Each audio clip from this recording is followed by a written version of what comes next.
श्री शिवाय नमस्तु भयम। दोस्तों, जैसा कि आप सभी लोग जानते हैं कि 17 फरवरी 2026 यानी मंगलवार को पड़ रही है फाल्गुन मास की अमावस्या, व्रत और साल का पहला बड़ा सूर्य ग्रहण।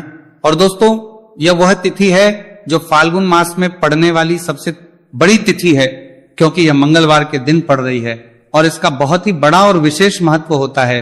पूज्य गुरु जी ने कहा है कि अगर कभी भी मौका लग जाए और फाल्गुन महीने की अमावस्या तिथि मंगलवार को पड़ जाए तो आप लोगों को एक छुटकी काला तिल वाला उपाय तो अवश्य ही करना चाहिए। इन दोनों का संयोग बहुत ही कम आता है। इसी के साथ में गुरु जी ने अपनी शिव पुराण कथा में बताया है कि इस दिन आपको एक छुटकी काला तिल वाला उपाय तो आपको अवश्य ही करना चाहिए, क्योंकि ऐसा दिन पूरे साल में सिर्फ एक ही बार आता है। और दोस्तों, आप सभी लोग जानते हो कि मंगलवार अमावस्या तिथि का अगर सबसे बड़ा कोई उपाय है तो वो एक छुटकी काला तिल वाला उपाय है।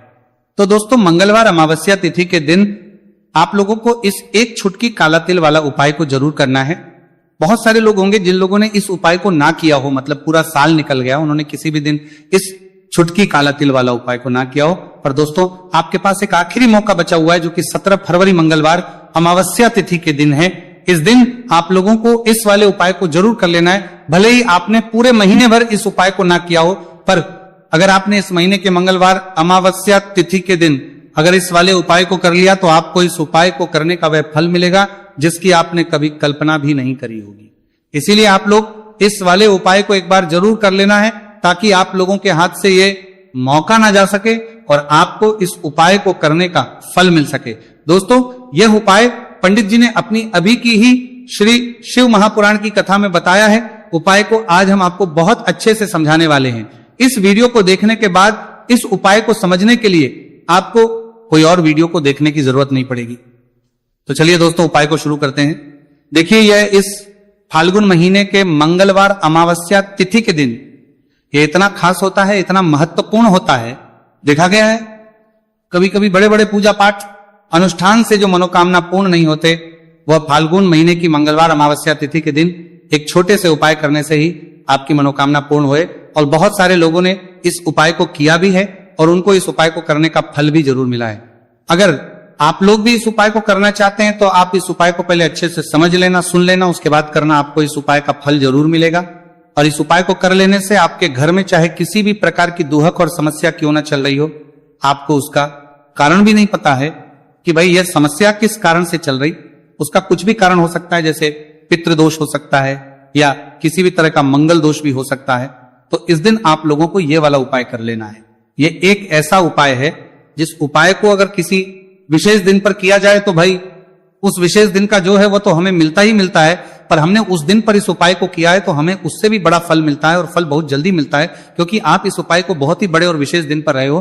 तो चलिए अब उपाय के बारे में बात करते हैं, लेकिन उससे पहले आप लोगों को यह जानना आवश्यक है कि आखिर यह उपाय किस समय करना है, किसको करना है और कैसे करना है। तो चलिए हम आगे आपको वीडियो में एक एक करके बता देते हैं। लेकिन उससे पहले अगर आप लोग हमारे चैनल पर पहली बार आए हैं या फिर मेरी आवाज आज पहली बार सुन रहे हैं तो हमारे चैनल को सब्सक्राइब जरूर कर लेना और इस वीडियो को लाइक करके कमेंट बॉक्स में श्री शिवाय नमस्तु भयम ओम नमः शिवाय जरूर टाइप कर देना। तो दोस्तों, इस एक छुटकी काला तिल वाला उपाय को हमें इस मंगलवार अमावस्या तिथि के दिन कैसे करना है, किसको करना है, किस समय करना है और कहां पर करना है, ये सारे सवालों के जवाब आपको इस वीडियो में मिल जाएंगे। और जो ये वीडियो देखेगा भाई, उसको एक छुटकी काला तिल वाला उपाय जरूर करना चाहिए, क्योंकि इस दिन काला तिल का भी बहुत ही बड़ा और विशेष महत्व होता है। और बात आ जाए एक छुटकी काला तिल वाला उपाय की, तो यह सोने पे सुहागा वाली बात हो जाती है और ये एक बहुत ही बड़ा उपाय हो जाता है इस मंगलवार अमावस्या तिथि का। तो अब दोस्तों, इस एक छुटकी काला तिल वाला उपाय को आखिर करना किसको है, सबसे पहले हम लोग वो बात जान लेते हैं। तो देखो, घर की जो बड़ी माताएं बहनें होती हैं, उन माताओं बहनों में से कोई भी एक बड़ी माता बहन इस वाले उपाय को कर सकती है। और दोस्तों, अगर आप तो अपने घर में से सभी सदस्यों को भी इस उपाय को करवा सकते। अगर किसी व्यक्ति की खुद की कोई मनोकामना है, खुद की कोई दुख और परेशानी है जो कि वह अपने लिए ही करना चाहता है इस वाले उपाय को, तो वह खुद अपने लिए भी कर सकता है। बाकी अगर कोई घर में से ऐसा है जो कि अपने पूरे घर परिवार की सुख और शांति के लिए ये वाला उपाय करना चाहता है, तो भाई वो भी कर सकता है, उसमें भी कोई दिक्कत वाली बात नहीं है। कहने का मतलब है कि इस उपाय को हर एक सदस्य भी कर सकता है और पूरे घर परिवार के सदस्य के लिए घर की बड़ी माताओं बहनों में से कोई एक माता बहन भी कर सकती है। माताएं बहनें अगर घर में उपस्थित ना हो या वह यह वाला उपाय ना कर पा रही हो तो फिर घर का कोई बड़ा सदस्य भी इस एक छुटकी काला तिल वाला उपाय को कर सकता है, चाहे फिर वह पुरुष ही क्यों ना हो, उसमें कोई भी दिक्कत वाली बात नहीं है। उसके बाद में दोस्तों जो अगला प्रश्न निकल आता है वो यह आता है इस उपाय को लेकर कि आखिर इस उपाय को हमें किस समय करना है, सुबह के समय करना है कि शाम के समय करना है। तो देखो इस वाले उपाय को आप लोग सुबह के समय भी कर सकते हो और शाम के समय प्रदोष काल में भी करना है सकते हो। अब अगर आप पूछो कि भाई सबसे उत्तम समय कौन सा रहेगा इस एक छुटकी काला तिल वाला उपाय को करने का, तो हम आपसे बस यही कहेंगे कि इस उपाय को आप सुबह के समय करेंगे तो ज्यादा बेहतर होगा। बाकी अगर प्रदोष काल शाम के समय भी करेंगे तो भी अच्छा होगा, उसमें कोई भी दिक्कत वाली बात नहीं है। तो अब दोस्तों जो अगली सबसे बड़ी और महत्वपूर्ण बात आती है वो यह आती है कि सुबह अगर हम उपाय को करेंगे तो हमें कितने बजे से लेकर कितने बजे तक के बीच में करना है, और शाम के समय प्रदोष काल में करेंगे तो हमें कितने बजे से लेकर कितने बजे के बीच में करना है। तो देखो सुबह जितनी जल्दी हो सके आप उपाय को करने की कोशिश करना कि अगर किसी कारणवश लेट भी हो जाओ, थोड़ी देर भी हो जाए तो 10 या 11 बजे तक भी आप उपाय कर लेना, पर 12 बजे से ज्यादा देरी ना हो, ठीक है, इस बात का ध्यान रखना। उसके बाद में दोस्तों अगर शाम के समय प्रदोष काल की बात करें, प्रदोष काल का जो समय है होता है वो शाम के 6 बजे से शुरू हो जाता है, मतलब शाम के 6 बजे से लेकर 7 बजे के बीच का जो समय होता है ये समय प्रदोष काल का समय होता है। तो आप उपाय को 7 या 8 बजे के बीच में भी कर सकते हो, मतलब शाम के 6 बजे से रात 8 बजे के बीच में आप कभी भी इस वाले उपाय को कर सकते हो, उसमें कोई भी दिक्कत वाली बात नहीं है। देखिए यदि आपके जीवन में संकट बहुत ही अधिक चल रहे हो, समस्याएं बहुत ही अधिक चल रही हो, एक रूप खर्च करने आपको बस ओढ़ रहा है, भूमि से जुड़ी हुई कोई भी समस्या हो या फिर आपके विवाह से जुड़ी हुई कोई भी समस्या हो या आपके व्यापार से जुड़ी हुई कोई भी समस्या हो, तो आपकी ये सारी समस्या इस मंगलवार अमावस्या तिथि के दिन समाप्त होने वाली है। तो चलिए दोस्तों जानते हैं उस विशेष उपाय के बारे में। देखिए इस वीडियो में हम पूज्य गुरु जी द्वारा बताए गए 3 बहुत ही चमत्कारिक उपायों के बारे में जानेंगे। देखिए ये जो उपाय है आपके जीवन से दुर्भाग्य का तो अंत करेंगे ही, साथ ही साथ यदि आपके जीवन में धन की समस्या चल रही है तो वह सभी भी आपकी समाप्त हो जाएंगी। देखिए गुरुजी ने बताया है कि जब भी मंगलवार अमावस्या तिथि का दिन पड़े तो हमें कर्ज मुक्ति के लिए कुछ उपाय करने चाहिए, इसी के साथ हमें धन प्राप्ति, भूमि से जुड़े कार्यों और विवाह के लिए भी उपाय करने चाहिए। तो चलिए दोस्तों जानते हैं गुरुजी द्वारा बताए गए सबसे पहले उपाय के बारे में। देखिए यह उपाय विशेषकर उन लोगों को करना है जिनकी भूमि से जुड़ी कोई भी समस्या चल रही हो, यानी कि उनकी भी जमीन से जुड़ी हुई समस्या चल रही है, यानी कि जो लोग मकान खरीदना चाहते हैं या फिर उनका खेत से जुड़ा कोई भी केस चल रहा है या फिर जिनके भी विवाह में विलंब हो रहा है या फिर जिन भी लोगों के जीवन में कर्ज बहुत ही अधिक बढ़ने लगा है, कर्ज जो है वो चुका नहीं पा रहे हैं, तो गुरुजी ने कहा है कि ऐसे लोगों को यह उपाय करना चाहिए। देखिए इस उपाय के लिए आपको थोड़े से काले तिल ले लेने हैं। देख आपको मात्र 1 चुटकी काले तिल ले लेने हैं, इसी के साथ में आपको थोड़ा सा शहद ले लेना है, फिर सबसे अंत में आपको 1 लोटा शुद्ध जल ले लेना है। तांबे के पात्र के अंदर आपको अपने घर से शुद्ध जल ले लेना है और इन सभी सामग्रियों को आपको लेकर के पहुंच जाना है। भगवान शिव के मंदिर में देखिए पूज्य गुरु जी ने बताया है कि इस उपाय को आप सुबह से लेकर के शाम तक किसी भी समय में कर सकते हैं। देखिए मंदिर पहुंचने के आप जो काले तिल लेकर के गए थे उनमें आपको थोड़ा सा शहद लगा लेना है। देखिए आप जो शहद लेकर के आए हैं उस शहद में आपको ये काले तिल अच्छे से डुबो देना है और शहद से युक्त ये जो काले तिल हैं इन्हें आपको शिवलिंग पर अर्पित कर देने हैं या फिर आपको शिवलिंग के चारों तरफ अच्छे से काले तिल का लेपन कर देना है। पूज्य गुरु जी ने बताया है कि लेपन करते समय यदि आपके जीवन में कर्ज से जुड़ी समस्याएं चल रही हैं, लेपन करते समय आपको आर्यन मुक्तेश्वर महादेव का स्मरण करना है या फिर आपके जीवन में विवाह से संबंधित या फिर जमीन से संबंधित कोई भी समस्या चल रही है तो फिर आपको मंगलेश्वर महादेव का स्मरण करना है। इसके बाद जो आप जल लेकर के आए उसे आपको धीरे धीरे शिवलिंग पर अर्पित कर देना है तथा आपको लगातार शिव महापुराण के मूल मंत्र श्री शिवाय नमस्तु भयम इस मंत्र का जाप करते रहना है।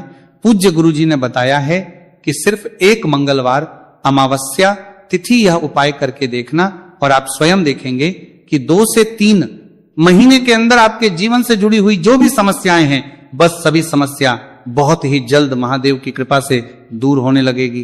तो दोस्तों, इस प्रकार से आपको यह पहला उपाय ना है।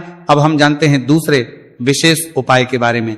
देखिए, इस उपाय के लिए आपको एक प्यारी सी बेलपत्र ले लेनी है। इसी के साथ में एक लोटा शुद्ध जल लेना है तांबे के पात्र के अंदर, और इसी के साथ में आपको थोड़ा सा शहद ले लेना है। देखिए, मंगलवार का दिन है और मंगलवार अमावस्या तिथि के दिन यदि हम शहद का उपाय करते हैं तो इससे महादेव हमसे बहुत ही अधिक प्रसन्न होकर के हमारी मनोकामना को परिपूर्ण करते हैं। देखिए दोस्तों, यदि आपको बेलपत्र नहीं मिल पाती है तो आप भगवान शिव के शिवलिंग पर जो बेलपत्र छड़ी हुई होती है उसे शुद्ध जल से धो करके उसका उपयोग कर सकते हैं। तो इन सभी सामग्रियों को आपको भगवान शिव के मंदिर में लेकर के पहुंच जाना है। गुरुजी ने कहा है कि इस उपाय को भी आप सुबह से लेकर के शाम तक किसी भी समय में कर सकते हैं। देखिए, मंदिर पहुंचने के बाद आपके पास जो एक बेलपत्र है और बेलपत्र की जो सबसे बड़ी वाली पत्ती होती है और उसकी जो चिकनी साइड होती है उस पर आपको अच्छे से शहद का लेपन कर देना है। यानी कि बेलपत्र की बड़ी वाली पत्ती पर, पूरी ही पत्ती पर अच्छे से शहद लगा देना है। अब देखिए, ये जो बेलपत्र है इसे आपको अपने सीधे हाथ की हथेली पर रखना है और आपके जो भी कार्य अटक रहे। देखिए, बहुत से लोग ऐसे होते हैं जो अपने नौकरी को प्राप्त करने के लिए सालों से तैयारी करते हैं लेकिन उनको नौकरी नहीं प्राप्त होगा पाती है। बहुत से ऐसे लोग होते हैं जो बहुत ही मेहनत करते हैं, धन भक्ति के लिए बहुत अधिक प्रयास करते हैं लेकिन फिर भी उनको धन प्राप्त नहीं हो पाता है। तो गुरुजी ने बताया है कि जब भी आपको अपने कार्यों में सफलता ना मिले तो फिर आपको मंगलवार के दिन इस उपाय को अवश्य करना चाहिए। देखिए, अब आपको जिस भी कार्य में सफलता प्राप्ति करनी है उस कार्य को सफल बनाने के लिए आपको महादेव से प्रार्थना कर लेनी है और फिर यह जो एक बेलपत्र है इसे आपको भगवान शिव के शिवलिंग पर अर्पित कर देनी है। देखिए, बेलपत्र की चिकनी साइड जिस पर आपने शहद लगाए हैं वह शिवलिंग से स्पर्श रहेगी और इसकी जो डंडी है वह आपको जलाधारी की ओर रखनी है। इस प्रकार से आपको यह बेलपत्र अर्पित कर देनी है। अब देखिए, आप जो एक लोटा जल लेकर के आए हैं उसे आपको भगवान शिव के शिवलिंग पर धीरे धीरे अर्पित कर देना है। श्री शिवाय नमस्तु भयम इस मंत्र का जाप करते हुए देखिए, जैसे ही यह जल शिवलिंग से होकर के जलाधारी की ओर बह करके आएगा तो इसे आपको थोड़ा सा अपने सीधे हाथ की हथेली में झेल लेना है। इस जल को आपको अपनी दोनों आंखों पर लगा लेना है और इस जल का थोड़ा सा छिड़काव आपको अपने शरीर पर कर लेना है। पूज्य गुरुजी ने बताया है कि जब भी हम मंगलवार के दिन शहद वाली बेलपत्र शिवलिंग पर अर्पित करते हैं तो इससे हमें महादेव हर कार्य में सफलता प्राप्त करवाते हैं। यदि हमें अपनी मेहनत करने के बावजूद भी पर्याप्त मात्रा में सफलता नहीं मिल पा रही है तो गुरुजी ने कहा है कि आपको मंगलवार अमावस्या तिथि के दिन यह चमत्कारिक उपाय अवश्य ही कर लेना है। अब दोस्तों, हम जान लेते हैं गुरुजी द्वारा बताए गए तीसरे विशेष उपाय के बारे में। देखिए, इस उपाय के लिए भी आपको मात्र एक लोटा शुद्ध जल ले लेना है तांबे के पात्र के अंदर। फिर इसी के साथ में आपको एक प्यारी सी बेलपत्र ले लेनी है। बेलपत्र आपको ध्यान रखना है कि कैसे भी कटी हुई खंडित नहीं होनी चाहिए। अब देखिए, मात्र 2 सामग्री लेकर के आपको भगवान शिव के मंदिर में पहुंच जाना है। पूज्य गुरुजी ने बताया है कि यह उपाय विशेषकर उन लोगों को करना है जिनकी कोई भी विशेष मनोकामनाएं जो कई दिनों से परिपूर्ण नहीं हो पा रही, चाहे वह विवाह से संबंधित हो, नौकरी से संबंधित हो, व्यापार से संबंधित हो, चाहे किसी भी प्रकार की मनोकामना है जो परिपूर्ण नहीं हो पा रही है, तो उसके लिए आपको यह उपाय करना है।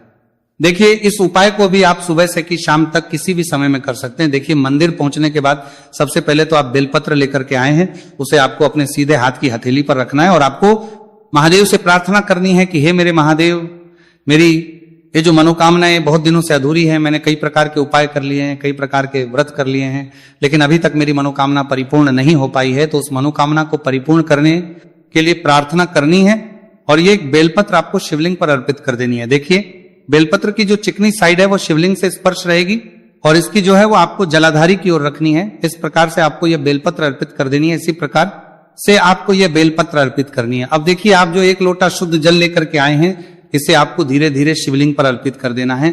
इस मंत्र का जाप करते हुए देखिए, जल अर्पित करते हुए आपको कम से कम 11 बार श्री शिवाय नमस्तु भयम या फिर ओम नमः शिवाय इस मंत्र का जाप कर लेना है। पूज्य गुरुजी ने बताया है कि जो भी व्यक्ति 17 फरवरी मंगलवार अमावस्या तिथि के दिन शिवलिंग के सामने इस उपाय को करता है तो उसकी जो भी मनोकामना है वह महादेव की कृपा से निश्चित ही परिपूर्ण हो जाती है।